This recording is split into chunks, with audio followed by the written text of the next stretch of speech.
الحمد لله رب العالمين، والصلاة والسلام على أشرف الأنبياء والمرسلين وخاتم النبيين محمد وعلى آله وصحبه ومن تبعهم بإحسان ودعا بدعوتهم إلى يوم الدين. أما بعد فأعوذ بالله من الشيطان الرجيم. بسم الله الرحمن الرحيم. قال الله تبارك وتعالى: لا تقنطوا من رحمة الله. وقال تعالى: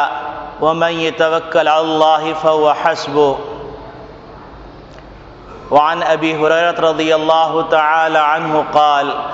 قال النبي صلى الله عليه وسلم: لا عدوى ولا طيرة ولا هام ولا صفر. وقال النبي صلى الله عليه وسلم: يدخل الجنة من أمتي 70,000 من غير حساب. قالوا: من هم يا رسول الله؟ قال: هم الذين لا يسترقون ولا يتطيرون وعلى ربهم يتوكلون، او كما قال علیہ الصلاۃ والسلام.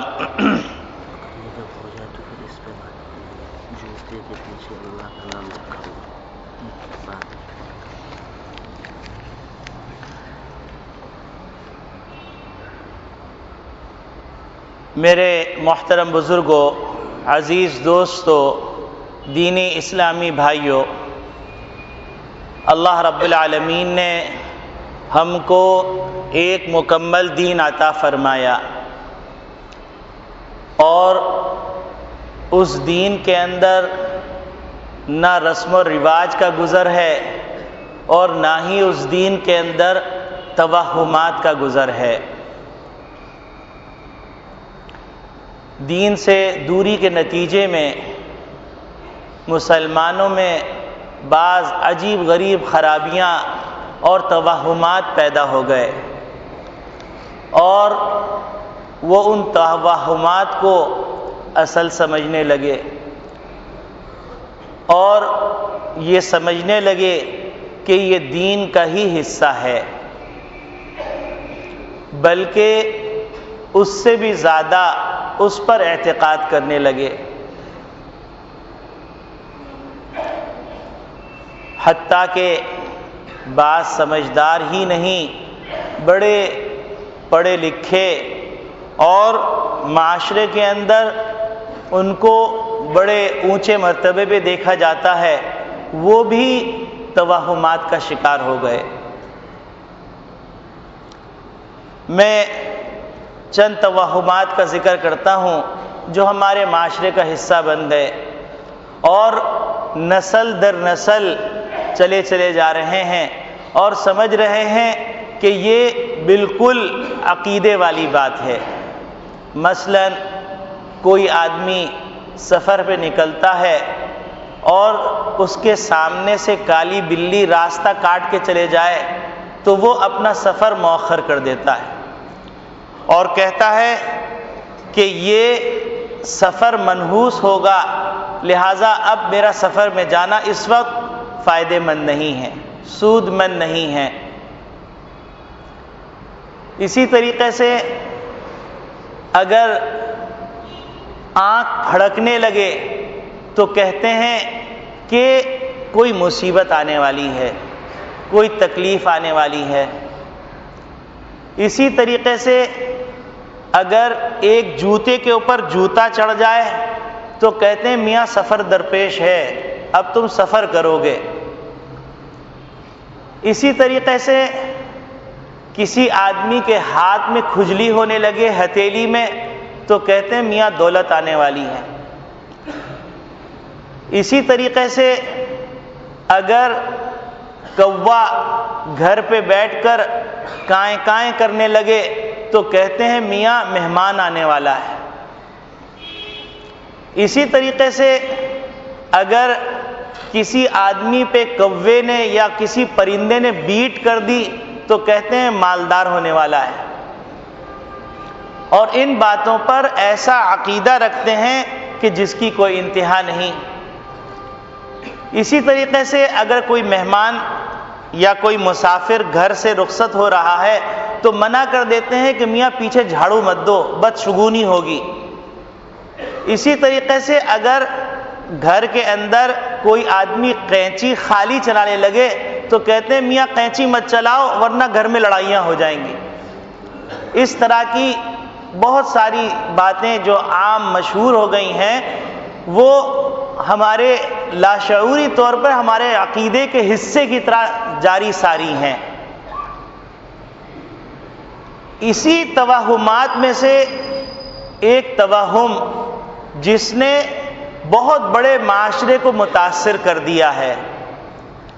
اور بہت بڑا معاشرہ اس توہم کے پیچھے لگا ہوا ہے اور اس کے گوشے خیال میں، اس کے تحت شعور کے اندر یہ بات بیٹھی ہوئی ہے کہ اگر ہم اس طرح کر لیں گے تو ہمارے اوپر مصیبت آ جائے گی۔ اور وہ توہم کیا ہے؟ وہ توہم ہے سفر کا مہینہ منحوس ہے، اور اتنی شدت کے ساتھ یہ بات کہی جاتی ہے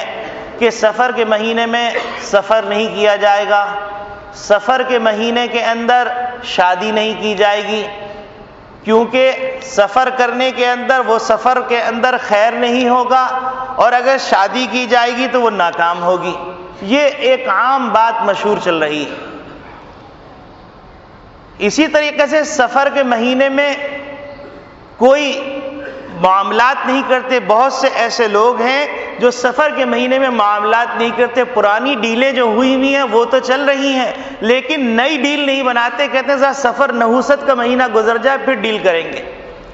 یہ مسلمان معاشرے کی حالت ہے، اور یہ سب کچھ اس لیے ہوا کہ دین سے دوری اور دین سے تعلق نہ ہونا، حتیٰ کہ بعض لوگوں نے ایسی عجیب غریب باتیں گھڑ لی ہیں کہ ان باتوں کو سن کر پڑھ کر تعجب ہوتا ہے کہ یہ شعور والے آدمی کرتے ہیں ایسی باتیں۔ ہاں، اگر کوئی مشرک کر رہا ہے، کوئی کافر کر رہا ہے تو چونکہ اس کے عقیدے تو کچے ڈوروں سے بندھے ہوئے ہیں، وہ چیزیں جس کو انہوں نے اپنے ہاتھ سے بنائی اور مورتیاں بنا کے اپنے گھر میں رکھا، اسی سے مانگتے ہیں اور اسی کے سامنے سجدہ ریز ہوتے ہیں، تو وہ اگر اس طرح کے توہمات کرے تو بات سمجھ میں آتی ہے کہ ان کا کوئی خالق کا تصور نہیں ہے، ان کے مالک کا تصور نہیں ہے، وہ ان کا خدا بندر بھی ہے، ان کا خدا شرمگاہ بھی ہے، ان کے خدا پتہ نہیں کیا کیا چیزیں ہیں، آگ بھی ان کے خدا ہے، ہر وہ چیز جس سے ذرہ برابر نقصان ہو سکتا ہے وہ ان کا معبود ہے، درخت بھی ان کے معبود ہیں، گائے بھی ان کی معبود ہے۔ تو وہ اگر اس طرح کے توہمات کریں تو بات سمجھ میں آتی ہے، لیکن نبی کریم صلی اللہ علیہ وسلم کے امتی وہ جو امتی اللہ کو مانتے ہیں اور سب چیزوں کا اللہ کی طرف سے ہونے کا یقین رکھتے ہیں، ان کے اندر اس قسم کے توہمات ہو جائیں تو بڑے افسوس کی بات ہے اور بڑے فکر کی بات ہے۔ تو سفر کا مہینہ شروع ہو چکا ہے اور بہت سے لوگ سوال کر رہے ہیں کہ سفر کے مہینے کے بارے میں بتلائیے کہ اسلام میں سفر کے مہینے کا کیا تصور ہے؟ کیا یہ سفر کا مہینہ حرام ہے؟ سفر کا مہینہ منحوس ہے؟ سفر کا مہینہ خیر و برکت سے دوری کا مہینہ ہے؟ اور یہاں تک کہ بعض لوگوں نے تو یہ تک کہہ دیا کہ سفر کے مہینے کے بارے میں نبی کریم صلی اللہ علیہ وسلم نے فرمایا، جو کہ جھوٹی حدیث ہے لیکن میں نقل کر رہا ہوں تاکہ معلوم ہو کہ جھوٹ کیسے گڑھا جاتا ہے، کہ نبی کریم صلی اللہ علیہ وسلم نے فرمایا کہ جو مجھے خوشخبری سنائے کہ سفر کا مہینہ گزر گیا میں اس کو جنت کی بشارت دیتا ہوں۔ اور یہ حدیث گڑھ کے پھر اس کے بعد اس کے تحت کے اندر بہت ساری باتیں نقل کی گئیں اور کہا گیا کہ سفر کے مہینے کے اندر اگر کوئی کاروبار کیا گیا تو وہ منحوس ہوگا، سفر کے مہینے کے اندر اگر شادی کی گئی تو وہ منحوس ہوگی، سفر کے مہینے میں اولاد پیدا ہوئی تو وہ منحوس ہوگی، سفر کے مہینے میں نسبت کی گئی تو وہ منحوس ہوگی، سفر کے مہینے میں کوئی معاملہ کیا گیا وہ منحوس ہے، سفر کے مہینے میں کہیں جانے کی ضرورت نہیں ہے، حتیٰ کہ یہاں تک کہا جاتا ہے کہ میاں سفر کا مہینہ خیر سے گزر جائے تو پھر بات کریں گے۔ تو حالانکہ اسلام میں سفر کے مہینے کا نام رکھا گیا سفر المظفر، کامیابی کا مہینہ، سفر کے مہینے کا نام رکھا گیا سفر الخیر یعنی خیر والا مہینہ، اور سفر کا مہینہ یہ وہ مبارک مہینہ ہے کہ جس مہینے میں نبی کریم صلی اللہ علیہ وسلم نے اپنی دو زوجہ سے شادی کی، ایک زینب بنت خزیمہ رضی اللہ تعالیٰ عنہ سے نبی کریم صلی اللہ علیہ وسلم نے شادی فرمائی، اور دوسری حضرت صفیہ رضی اللہ تعالیٰ عنہ سے نبی کریم صلی اللہ علیہ وسلم نے شادی فرمائی، اور حضرت فاطمہ رضی اللہ تعالیٰ عنہ کی شادی بھی سفر کے مہینے میں ہوئی۔ تو اور پھر مسلمانوں کا ایک بڑا جتھا، ایک بڑی جماعت اس مہینے میں مسلمان ہوئی ہے اور وہ خیر کے راستے پہ آئی ہے۔ تو سفر کے مہینے کا یہ کہنا کہ منحوس مہینہ ہے، یہ اصل میں مسلمان بر صغیر میں ہندوؤں کے ساتھ اور عیسائیوں کے ساتھ رہتے تھے، تو بہت سی رسومات، اب ہوا کیا کہ بعض پیر بن گئے، اور پیر بننے کے بعد انہوں نے ایسی باتیں گھڑنا شروع کر دی۔ ظاہر سی بات ہے کوئی ایسی بات جو لوگ نہیں کرتے ہیں وہ کریں گے تو پیر کا جھنڈا اونچا ہوگا، تو ایسے پیروں نے وہاں پر ہندوؤں سے سیکھا، سادھوؤں سے سیکھا، اور پتہ نہیں کن کن لوگوں سے سیکھا، اور ہندوؤں کی باتیں عوام کے اندر عام کر دیں۔ اب اگر کوئی خاندان کا بزرگ اور معتبر شخص جس سے لوگ اپنی دینی زندگی کے بارے میں مشورہ کرتے ہوں، اپنی اخروی زندگی کے بارے میں مشورہ کرتے ہوں، اور اپنی دنیا کے بارے میں مشورہ کرتے ہوں، تو ایسے بزرگ شخص سے کوئی ایسی بات سنیں گے تو پھر تحقیق کیے بغیر نقل کریں گے، تو پھر یہ نسل در نسل، اور جو علاقے جتنے زیادہ ہندوؤں کے قریب رہنے والے علاقے تھے ان میں زیادہ اس قسم کی خرافات مشہور ہوئیں، اور پھر وہ خرافات لے کر پاکستان آئے اور دنیا بھر کے اندر پھیرے۔ تو بر صغیر کا دماغ تو بڑا اعلیٰ دماغ، اللہ نے بڑی خوبیوں سے نوازا، تو اب اس کے اندر بھی بہت آگے نکلے، اور ایسی من گھڑت روایات اور ایسی من گھڑت باتیں نقل کر دی گئیں کہ جس کے نتیجے میں لوگوں کو پتہ بھی نہیں ہے، اور ان کی زبان سے جاری ہو رہا ہے میاں سفر کا مہینہ نکل جائے، سفر کا مہینہ خیر سے نکل جائے، اور اس کے اندر اس طرح کی باتیں نقل کی گئیں کہ سفر کا مہینہ یہ وہ مہینہ ہے جس مہینے میں حضرت آدم علیہ السلام سے لغزش ہوئی تھی، سفر کا مہینہ یہ وہ مہینہ ہے جس مہینے کے اندر حضرت ابراہیم علیہ السلام کو آتش نمرود میں ڈالا گیا تھا، سفر کا مہینہ یہ وہ مہینہ ہے کہ جس مہینے کے اندر حضرت ایوب علیہ السلام مبتلا بلا ہوئے تھے، سفر کا مہینہ یہ وہ مہینہ ہے جس مہینے کے حضرت یحییٰ علیہ السلام، حضرت جرجیس علیہ السلام، حضرت یونس علیہ السلام، حضرت محمد مصطفیٰ صلی اللہ علیہ وسلم پر تکالیف کے انبار آئے، تو لہذا یہ سفر کا مہینہ منحوس ہے۔ اس قسم کی باتیں مشہور کر کے مسلمانوں کو توہمات میں ڈال دیا، اور نبی کریم صلی اللہ علیہ وسلم نے ہم کو یہ بتلایا کہ نبی کریم صلی اللہ علیہ وسلم ارشاد فرماتے ہیں کہ اللہ رب العالمین نے ارشاد فرمایا کہ انا عند ظن عبدی بی، کہ میں بندے کے ساتھ ویسا معاملہ کرتا ہوں جیسا بندہ میرے ساتھ گمان کرتا ہے۔ تو اب اگر کوئی اللہ کے ساتھ بدگمانی کرتا ہو اور برے معاملات کرتا ہو، وہ معاملہ ہو جائے تو اس کے اپنے قصور ہے، اپنے دماغ کا قصور ہے، اپنے تصور کا قصور ہے، اپنے توہمات کا قصور ہے۔ تو لہٰذا یہ بات جو مشہور ہوئی ہے کہ سفر کا مہینہ بہت ہی زیادہ منحوس مہینہ ہے، یہ غلط ہے، اس کا تعلق کسی سے نہیں ہے، اور حتیٰ کہ وہ جو حدیث میں نے آپ کو عرض کی کہ مشہور کر دی گئی، اس کے تحت یہ سب باتیں نقل کی گئیں کہ نبی کریم صلی اللہ علیہ وسلم نے فرمایا جو مجھے اطلاع دے کہ سفر کا مہینہ گزر گیا تو میں اس کو جنت کی خوشخبری سناتا ہوں، یہ جھوٹی حدیث ہے۔ الموضوعات الکبریٰ کے اندر حضرت ملا علی قاری رحمۃ اللہ علیہ نے اس حدیث کو موضوعات میں نقل کیا ہے کہ یہ من گھڑت حدیث ہے۔ اب ہم دیکھتے ہیں کہ صحیح بات کیا ہے، تو جب ہم بخاری شریف کو کھولتے ہیں اور اس کا مطالعہ کرتے ہیں تو وہاں پر ایک حدیث ہم کو ملتی ہے جس کے راوی حضرت ابو ہریرہ رضی اللہ تعالی عنہ ہیں، وہ فرماتے ہیں کہ نبی کریم صلی اللہ علیہ وسلم نے ارشاد فرمایا لا عدوى ولا طیرۃ ولا ہام ولا سفر، کہ یہ جو تصورات ہیں، عربوں کے اندر بھی بہت سارے تصورات تھے، عرب جو کہ مشرکین مکہ تھے اور جو 365 بت رکھ کر بیت اللہ کے اندر ان کی پرستش کیا کرتے تھے، ان کے بھی توہمات تھے۔ تو جب اسلام آیا اور نبی کریم صلی اللہ علیہ وسلم نے لوگوں کو بت پرستی سے توبہ کروائی اور بت پرستی کو حرام قرار دیا، تو ان توہمات کی بھی بیخکنی کی جو توہمات مشرکین کے اندر عام تھے۔ تو توہمات میں ایک توہم جو یہ تھا کہ مرض متعدی ہوتا ہے، مثلا کسی کو نزلہ ہو گیا، کوئی آدمی اس کے قریب بیٹھ جائے گا تو اس کو بھی نزلہ ہو جائے گا۔ کسی آدمی کو جذام کا مرض ہو گیا تو کوئی اس کے قریب بیٹھ جائے گا تو اس کو بھی جذام ہو جائے گا۔ کسی آدمی کو اگر خارش ہے، کوئی آدمی اس کے قریب بیٹھ جائے گا، اس کو بھی خارش ہو جائے گی۔ تو نبی کریم صلی اللہ علیہ وسلم نے ارشاد فرمایا لا عدویٰ، کہ کوئی مرض اپنی ذات کے اندر متعدی نہیں ہو سکتا، بلکہ پہلا بھی اللہ کے حکم سے بیمار ہوا، دوسرا بھی اللہ کے حکم سے بیمار ہوگا اگر ہونا اس کے نصیب میں ہوگا۔ اور ہمارے ایک ساتھی جن کو میں جانتا ہوں اور کافی عرصے تک ہم سے الیک سلیک رہی، پھر وہ کہیں سفر میں چلے گئے تو اب ملاقات نہیں ہے، ان کی والدہ کو کوڑھی کا مرض تھا، اور ان صاحب نے اپنی والدہ کی 8 سال خدمت کی اور ایک بھی جرثومہ ان کے اندر منتقل نہیں ہوا۔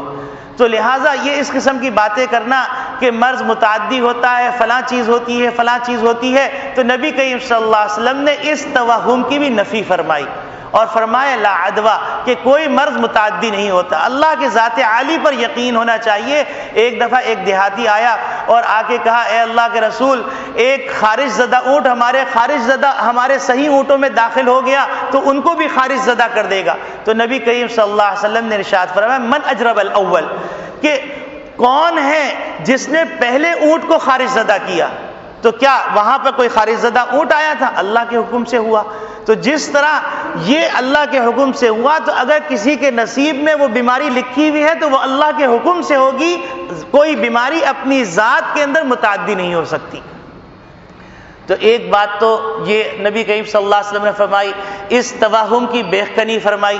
دوسری بات نبی کریم صلی اللہ علیہ وسلم نے فرمائی ولا طیرۃ،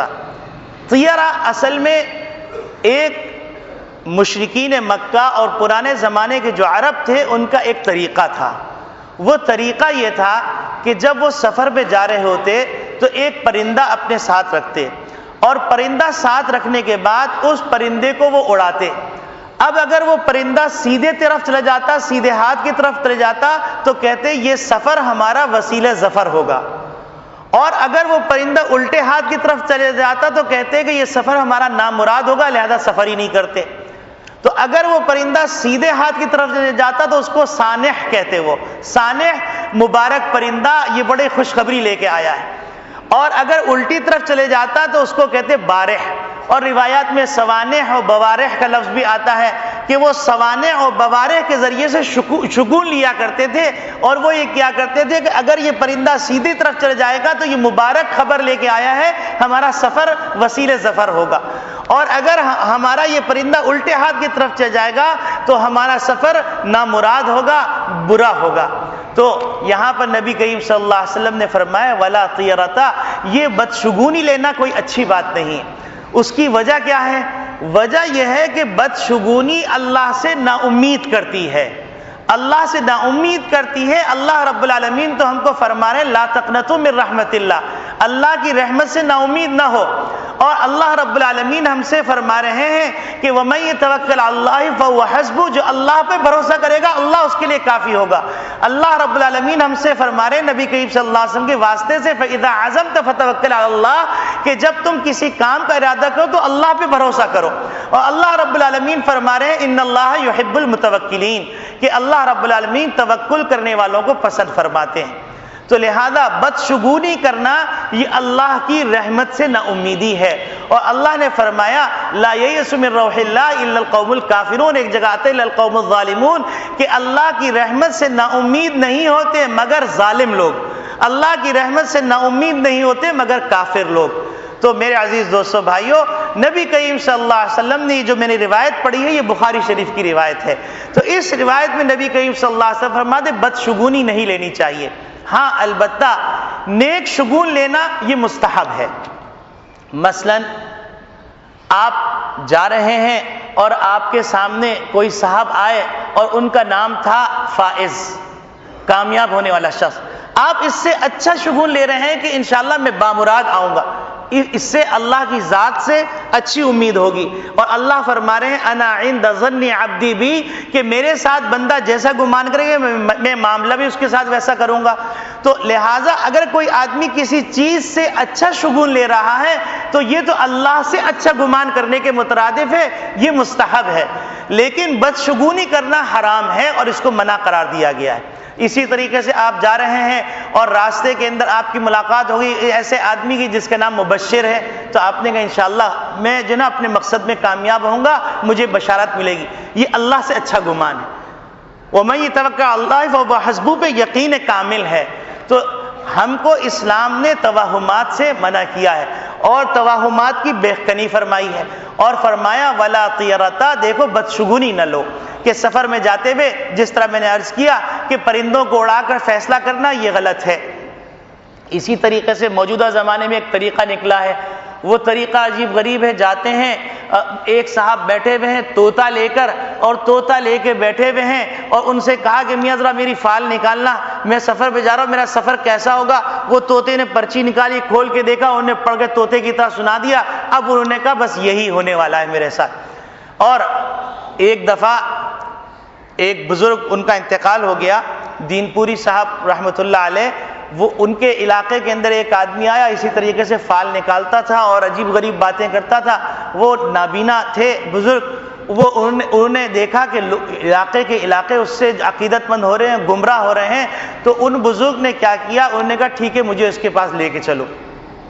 جب لے کے گئے اور اس سے کہا میاں کچھ میرے بھی حالات بتاؤ،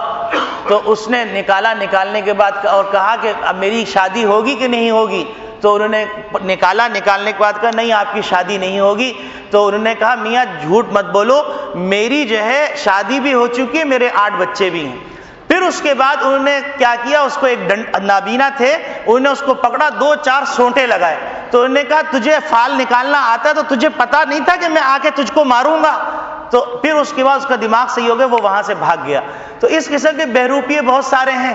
اور اس قسم کی باتیں کر رہے ہیں. جتنا مسلمان اللہ سے تعلق مضبوط کرے گا اتنا اس کا عقیدہ مضبوط ہوگا، جتنا عقیدہ مضبوط ہوگا اتنا توہمات سے بچے گا. ورنہ کیا ہوگا، یہ جعلی پیر، مستنڈے، حرام خور جو آپ کی دولت بھی لیتے ہیں، آپ سے پیسہ بھی لیتے ہیں، آپ کا وقت بھی برباد کرتے ہیں اور آپ کا ایمان بھی آپ سے سلب کر لیتے ہیں. تو آپ بتائیے وہ آپ کے خیر خواہ ہیں یا بدخواہ ہیں؟ اور پھر مسلمان اللہ کو چھوڑ کر دوسروں سے مدد تلاش کرے، اللہ کو چھوڑ کر دوسروں سے اپنی تقدیر کو معلوم کرے. اللہ تو نبی کریم صلی اللہ علیہ وسلم فرما رہے ہیں کہ دعا کے ذریعے سے اپنی تقدیر کے بارے میں فیصلے کرواؤ، اور ہم جو ہے طوطوں سے جا کے اپنا فیصلہ کروا رہے ہیں. ہم اشرف المخلوقات ہیں، ہم طوطوں سے جا کے فیصلے کروا رہے ہیں. تو یہ عقیدے کی کمزوری ہے اور اس قسم کی باتوں سے بچنے کی ضرورت ہے. ہندوستان کے اندر ایک پیر صاحب گزرے ہیں، ہندو تھے اور پیر تھے. مسلمان بھی ان کے پاس جاتے تھے اور کافر بھی جاتے تھے، عیسائی بھی جاتے تھے، سکھ بھی جاتے تھے. اور لوگوں نے ان کو اتنا نوازا تھا کہ ان کا اپنا چارٹرڈ جہاز بھی تھا. اس چارٹرڈ جہاز پہ وہ پیر صاحب سفر فرمایا کرتے تھے. اور پھر حال یہ تھا کہ ہندوستان کے بڑے بڑے سیاستدان ان کے لٹو تھے اور اپنی سیاسی چالوں کے سلسلے میں ان سے مشورہ کرتے تھے، ان سے رہنمائی حاصل کرتے تھے. اور ان کا کہنا یہ تھا کہ میں 300-350 سال زندہ رہوں گا. پھر خدا نے دکھایا کہ دیکھو اتنے ڈینگے مارنے کی ضرورت نہیں ہے. اور وہ جہاز میں جا رہے تھے، اسی چارٹرڈ جہاز کے اندر وہ جہاز جلا اور اس کے اندر جل کر بھسم ہو کر خاکستر ہو گئے. تو 300 سال کیا 60-65 سال میں خاصے زندہ رہ سکے یا 70 سال زندہ رہ سکے تو جھوٹ ثابت ہو گیا. تو بعض دفعہ اللہ رب العالمین ڈھیل دیتے ہیں، اس کو استدراج کہا جاتا ہے. یہ اللہ کی طرف سے ڈھیل ہوتی ہے. تو اگر کچھ چیزیں صحیح ہونے لگے تو اس کا یہ مطلب نہیں ہے کہ وہ بزرگ ہو گئے،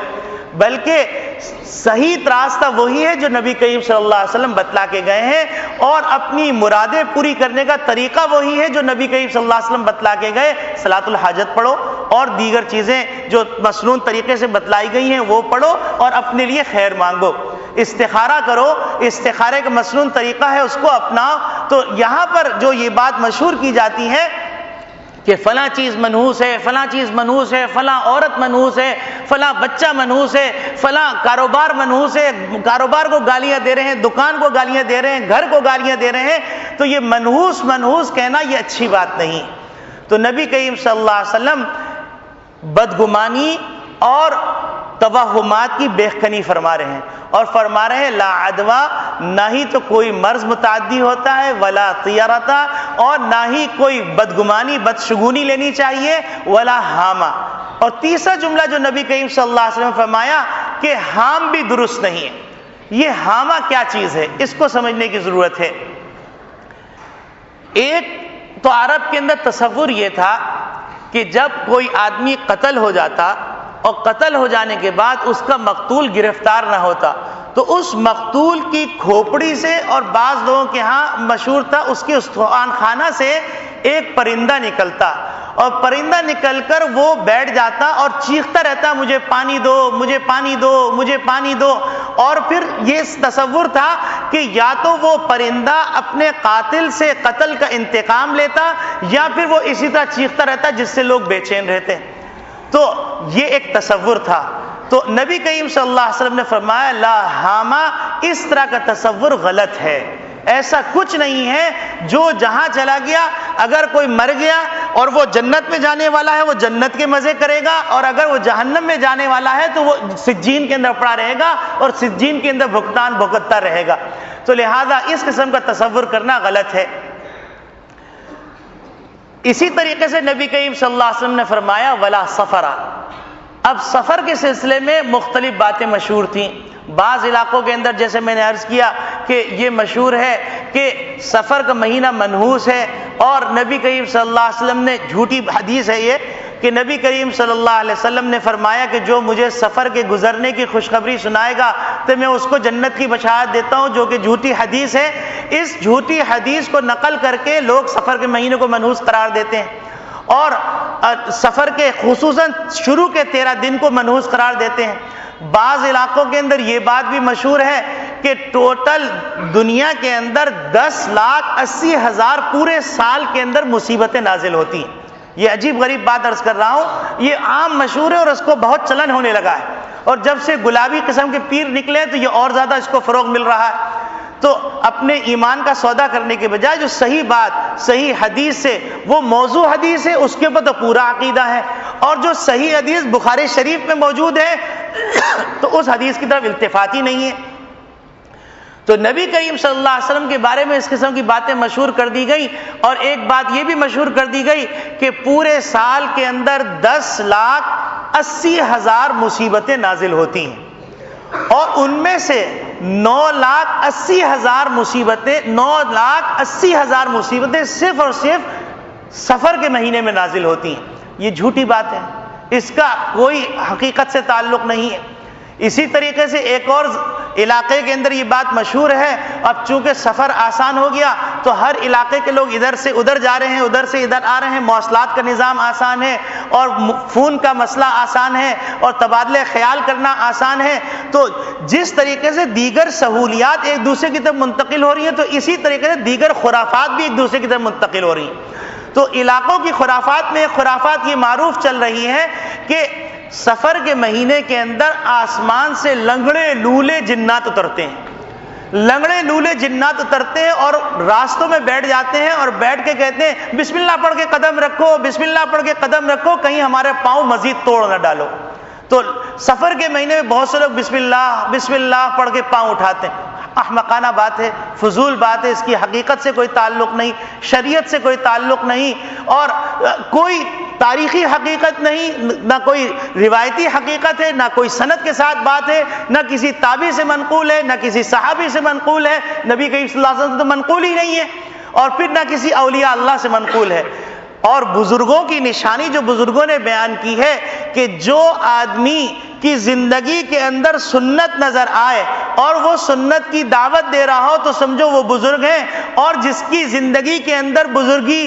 تصور کی جا رہی ہے، لیکن وہ سنت کی دعوت نہیں دے رہا، وہ خرافات کی دعوت دے رہا ہے، اپنی پرستش کی دعوت دے رہا ہے، تو یاد رکھو وہ بزرگ نہیں ہے، وہ بہروپیہ ہے، وہ ڈاکو ہے، ایمان کا ڈاکو ہے۔ وہ تمہاری دنیا کو بھی برباد کرنا چاہتا ہے لوٹ لوٹ کر، اور تمہاری آخرت کو بھی برباد کرنا چاہتا ہے۔ جیسا کہ ایک صاحب نے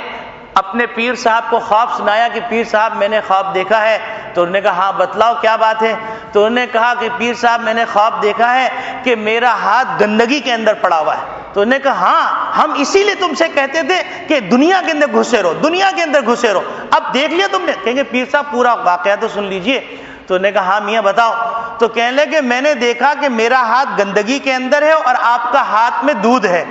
آپ مجھے دودھ پلا رہے ہیں اور میں اپنے ہاتھ سے گو آپ کو کھلا رہا ہوں۔ تو پھر حقیقت یہ ہے کہ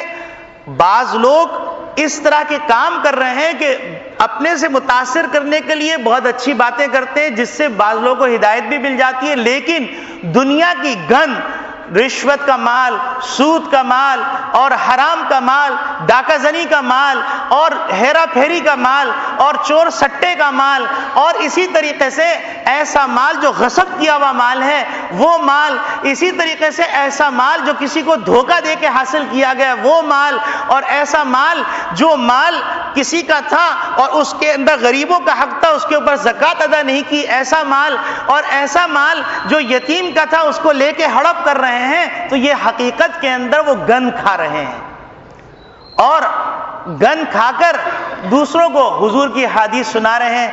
اور حضور کی باتیں سنا رہے ہیں، اور ساتھ ساتھ اپنی منحوس خرافات کو بھی داخل کر رہے ہیں۔ تو بڑی ضرورت ہے، جس طرح آج کل چوری عام ہو گئی، قتل عام ہو گیا، تو اسی طریقے سے ایمان کی ڈاکہ زنی بھی عام ہو گئی ہے۔ چونکہ مسلمانوں کے عقیدے کمزور ہوتے چلے جا رہے ہیں، قرآن پڑھنا نہیں آتا، اللہ معاف فرمائے، کیونکہ قرآن سے دل کا زنگ دور ہوتا ہے، وہ قرآن پڑھتے نہیں، قرآن کی طرف توجہ نہیں کرتے اور صحیح باتیں پڑھتے نہیں ہیں، خرافات کی طرف توجہ زیادہ کرتے ہیں، اس کو زیادہ سنبھال کے رکھتے ہیں۔ تو عقیدے کی کمزوری کے نتیجے کے اندر لوگوں نے مختلف قسم سے دکانداریاں شروع کی ہوئی ہیں۔ تو ایک دکانداری یہ بھی ہے کہ لوگوں نے مشہور کر دیا کہ سفر کا مہینہ منحوس ہے، اور راحت القلوب کے حوالے سے اس روایت کو نقل کیا، اور پھر اس کے بعد طریقے بھی چھاپ چھاپ کے بانٹے جا رہے ہیں کہ 15 دفعہ آپ سورہ فاتحہ پڑھیے، 7 دفعہ قل یا ایھا الکافرون پڑھیے، اور اس طرح رکوع کیجئے، اس طرح سجدہ کیجئے، تو آپ سفر کی نحوست سے بچ جائیں گے۔ یہ سب جھوٹی باتیں ہیں، فریب ہے، دجل ہے، اور اس کے مقابلے کے اندر جو اٹل حقیقت ہے، جس سے انسان کی زندگی برباد ہوتی ہے، جن سے انسان کے گھروں کے اندر نحوست آتی ہے، جس سے انسان کی عمر کے اندر کمی آتی ہے، جس سے انسان کے اندر بیماریاں پیدا ہوتی ہیں، وہ ہے اللہ کی معصیت، جو قرآن سے بھی ثابت ہے، جو حدیث سے بھی ثابت ہے، صحاح ستہ سے ثابت ہے، اور اس کے علاوہ بہقی، دارمی اور دیگر روایات سے ثابت ہے، وہ اس کی طرف توجہ نہیں ہے، اور خرافات کے پرچے پکڑ کر اور یوں پھر رہے ہیں، اور پریشانی کے عالم میں پسینہ پہنچ رہے ہیں، اور مل رہے ہیں تو ایسا لگ رہا ہے 12 بجے ہوئے ہیں، بس دعا کی سفر کا مہینہ کسی طرح نکل جائے۔ میری بیٹی کی شادی تھی، میں نے اس کو بھی پوسٹ پون کر دیا، آگے بڑھا دیا، اور کوئی تعویذ دے دیے تاکہ یہ نحوست میرے گھر میں نہ آئے۔ لا الہ الا اللہ، ایاک نعبد و ایاک نستعین، ہم اللہ ہی کی عبادت کرتے ہیں اور اللہ ہی سے پناہ مانگتے ہیں، مدد مانگتے ہیں، اور اس کی پناہ میں آنا چاہتے ہیں۔ تو میرے عزیز دوستو بھائیو، نبی کریم صلی اللہ علیہ وسلم فرما رہے ہیں لا عدوہ، کوئی مرض متعدی نہیں ہوتا، ولا طیرتا، بدشگونی نہیں لینی چاہیے، ولا حامہ، اور وہ جو مقتول والا واقعہ جو میں نے آپ کو بیان کیا، حامہ کا کوئی تصور نہیں ہے، اور اسی طریقے سے ولا سفرہ، سفر کوئی منحوس نہیں ہے۔ اور جیسے میں نے عرض کیا کہ نبی کریم صلی اللہ علیہ وسلم کی 2 شادیاں سفر کے مہینے میں ہوئی، ایک شادی حضرت زینب بنت خزیمہ رضی اللہ تعالیٰ عنہ سے ہوئی ہے، دوسری شادی حضرت صفیہ رضی اللہ تعالیٰ عنہ سے ہوئی ہے، وہ سفر کا مہینہ تھا۔ حضرت فاطمہ رضی اللہ تعالیٰ عنہ کی شادی سفر کے مہینے میں ہوئی، اور پھر صحابہ اکرام رضوان اللہ اجمعین کی ایک بڑی جماعت نے اسلام قبول کیا سفر کے مہینے کے اندر۔ تو یہ سفر کا مہینہ اسلام کے اندر مسلمانوں کی کتابوں کے اندر اس کو لکھا گیا سفر المظفر، یعنی کامیابی کا مہینہ۔ اس مہینے کو لکھا گیا سفر الخیر، یعنی خیر و برکت والا مہینہ۔ لہذا اس قسم کی باتیں جو مشہور ہیں اس کی طرف کان دھرنے کی ضرورت نہیں ہے۔ اصل وہ بات جس سے انسان کو ڈرنے کی ضرورت ہے وہ بات کیا ہے کہ جس کی وجہ سے بارشیں رکتی ہیں، جس کی وجہ سے قحط سالی ہوتی ہے، جس کی وجہ سے زلزلے آتے ہیں، جس کی وجہ سے طوفان آتے ہیں، جس کی وجہ سے بدگمانیاں ہوتی ہیں، جس کی وجہ سے بیماریاں آتی ہیں، جس کی وجہ سے ظلمت پیدا ہوتی ہے، جس کی وجہ سے اولاد میں نافرمان ہوتی ہے، وہ ہے گناہ۔ اور گناہ کی جو تفصیل ہے وہ آپ مختلف اوقات میں پڑھتے، سنتے اور بولتے رہتے ہیں۔ تو اصل چیز یہ ہے کہ ہم اصل مقصد سے ہٹ گئے کہ ہم کو گناہ کی فکر نہیں کہ گناہ چھوڑنا ہے۔ مثلا کوئی آدمی سود میں مبتلا ہے تو مبتلا ہے، کوئی آدمی رشوت لے رہا ہے تو لے رہا ہے، کوئی آدمی دھوکہ دے رہا ہے تو دے رہا ہے، کوئی آدمی زنا کر رہا ہے تو کر رہا ہے، کوئی آدمی خیانت کر رہا ہے تو کر رہا ہے، کوئی آدمی ڈاکہ ڈال رہا ہے تو ڈال رہا ہے، کوئی آدمی سٹہ کھیل رہا ہے تو کھیل رہا ہے۔ اور لیکن دیگر معاملات کے اندر اگر آپ کو پہچاننا ہے تو آپ مختلف درگاہوں پہ جائیے اور وہاں پر لنگر جو لگ رہے ہیں ان لنگر والے کی تفصیلات پوچھیے۔ فلاں صاحب 2 نمبر کا کاروبار ہے، فلاں صاحب ان کے جو بلیک مارکیٹ ہے، فلاں صاحب ان کی اتنی جو ہے فلاں چیز آتی ہے، فلاں صاحب ان کے ہیروئن کا کاروبار، فلاں صاحب ان کے جوا خانہ چل رہا ہے، فلاں صاحب، اور ان کی درگاہوں کے لنگر چل رہے ہیں، وہاں پہ بیٹھ کے ہم کھا بھی رہے ہیں۔ تو آپ سوچیں کہ ہم اپنے ایمان کو بھی برباد کر رہے ہیں اور ہم ساتھ ساتھ اپنے آپ کو بھی توہمات میں ڈال رہے ہیں۔ ہم کو تو سکھلایا گیا، اور نبی کریم صلی اللہ علیہ وسلم نے تو بڑی عجیب غریب بات فرمائی۔ ایک موقع پر نبی کریم صلی اللہ علیہ وسلم نے ارشاد فرمایا، عبداللہ ابن عباس رضی اللہ تعالی عنہما کی روایت ہے کہ نبی کریم صلی اللہ علیہ وسلم نے ارشاد فرمایا، یدخل الجنت من امتی، کہ میری امت کے اندر سے جنت میں داخل ہوں گے 70,000 من غیر حساب، 70,000 آدمی بغیر حساب کتاب کے۔ قالوا من ہم یا رسول اللہ، صحابہ اکرام رضوان اللہ اجمعین نے نبی کریم صلی اللہ علیہ وسلم کی خدمت میں عرض کیا کہ اے اللہ کے رسول وہ خوش قسمت لوگ کون ہیں؟ تو نبی کریم صلی اللہ علیہ وسلم نے ارشاد فرمایا، ہم الذین لا یسترقون، وہ لوگ جو شرکیہ تعویذ گنڈے نہیں کرتے، شرکیہ تعویذ گنڈے نہیں کرتے۔ یہ لفظ غور فرمائیے گا، اس وقت صحیح معنی کے اندر جتنے عامل بیٹھے ہوئے ہیں الا ماشاء اللہ جو صحیح علماء سے وابستہ ہے، کسی اللہ والے سے وابستہ ہے، کسی مستند درسگاہ سے تعلیم حاصل کر کے آئے ہیں، وہ تو قرآن اور حدیث کے مطابق وظائف دیتے ہیں، تعویذات دیتے ہیں، اس میں کوئی قباحت نہیں۔ لیکن ایک بڑا مجموعہ، ایک بہت بڑے عامل ہیں، بڑے بزرگوں کے معتمد ہیں، انہیں بتلایا کہ پورے سندھ کے اندر اور کراچی تک کے اندر اور مختلف علاقوں کے اندر بڑے بڑے عامل ہندوانہ سفلی عمل سے علاج کر رہے ہیں۔ تو اندازہ فرما لیجئے، نبی کریم صلی اللہ علیہ وسلم نے فرمایا، من اتى الساحر فقد کفر، جو ساحر کے پاس آیا وہ کافر ہو گیا۔ تو اس وقت لوگوں کے کاروبار کو برباد کرنے کے لیے، لوگوں کے گھروں کو برباد کرنے کے لیے، چونکہ نہ ہلدی لگے، نہ پھٹکری لگے، رنگ چوکھا آئے، نہ قاتل کا پتہ چلے، بندہ مقتول بھی ہو جائے، تو وہ اس وقت یہ کام ہو رہا ہے۔ تو جتنا زیادہ ایمان کی دعوت دی جائے گی اور جتنا زیادہ اللہ سے قریب کیا جائے گا تو ان خرافات سے آدمی دور ہو جائے گا، اور جتنا عقیدہ کمزور ہو جائے گا اور یہ تصور دل کے اندر بیٹھ جائے گا کہ ہم اپنی اس دنیا کے اندر اپنی تمام ارمانوں کو پورا کریں گے، تو یاد رکھیے اسی طرح گمراہیاں پھیلیں گی، اسی طرح تباہیاں ہوں گی۔ اور ایک خبر آپ کو بھی سن کے حیرت ہوگی، میں بھی سن کے حیران رہ گیا کہ ہیٹی کے اندر جو زلزلہ آیا ہے، اس جگہ کے اندر دنیا کے انتہائی بدترین جادوگر کی بستیاں تھیں، جو سیاح آتے تھے، باقاعدہ وہ جادو کروانے کے لیے آتے تھے، اور وہاں پر نہ صرف یہ کہ جادو کرواتے تھے بلکہ جادو سیکھتے تھے اور پھر اپنے علاقوں میں لے جا کر جادو کی ترویج کرتے تھے۔ اور وہاں پر ان جادوگروں نے 52 افراد کو، جن کے اندر برس کے دھبے تھے، ان کو 4 ٹکڑے کیا، پھر اس کا سرما بنایا، اس سے پھر انہیں تعویذ لکھی ہے، اور انہوں نے کہا کہ چونکہ برس والے آدمی کو مار کر جب تعویذ لکھی جاتی ہے وہ تو زیادہ تیر بہدف ثابت ہوتی ہیں، تو اب آپ سوچ لیجیے ہیٹی میں کیا ہوا، آج تک لاشیں نکل رہی ہیں اور آج تک تباہ کاریوں کی جو حالات ہیں، تو اندازہ فرما لیجیے۔ تو خدا را اپنے ساتھ رحم کیجیے، اپنی بستی والوں کے ساتھ رحم کیجیے، اپنے علاقوں والوں کے ساتھ رحم کھائیے، اپنی آل اولاد کے ساتھ رحم کھائیے، اور اس بات کو عام کرنے کی ضرورت ہے کہ اسلام میں کوئی مہینہ منحوس نہیں ہے، سارے مہینے خیر و برکت والے ہیں، سارے مہینے سربلندی والے ہیں، سارے مہینے خوشیوں والے ہیں، اور کوئی پریشانی آتی ہے تو انسان کی بدعمالی کی وجہ سے آتی ہے، اور ہم کو اپنی بدعمالیوں کی اصلاح کرنے کی ضرورت ہے، اور اس قسم کے توہمات میں پڑنے کی ضرورت نہیں۔ تو نبی کریم صلی اللہ علیہ وسلم نے فرمایا 70,000 آدمی جو جنت میں داخل ہوں گے بغیر حساب کتاب کے، ان میں ایک شخص وہ ہے الذین لا یسترقون، جو شرکیہ تعویذات نہیں کرتے، ولا یتطیرون، دوسرے وہ لوگ جو بدشگونی نہیں کرتے، اور تیسرے وہ لوگ، یعنی 3 صفات ہیں، تیسری صفت یہ وعلی ربہم یتوکلون، اپنے پروردگار کے اوپر بھروسہ کرتے ہیں۔ تو آج ہم یہ پیغام لے کے یہاں سے جائیں، اور جہاں جہاں جائیں وہاں پر اس بات کو عام کرنے کی کوشش کریں کہ یہ جو بات مشہور کی جا رہی ہے، پرچے چھپ رہے ہیں، SMS کیے جا رہے ہیں، اور مختلف قسم کے نوافل کے طریقے بتلائے جا رہے ہیں، مختلف انداز سے تلاوت کرنے کے طریقے بتلائے جا رہے ہیں، مختلف قسم کے اذکار بتلائے جا رہے ہیں، یہ سب جھوٹ ہے، فراڈ ہے، دھوکہ ہے، اور امت کو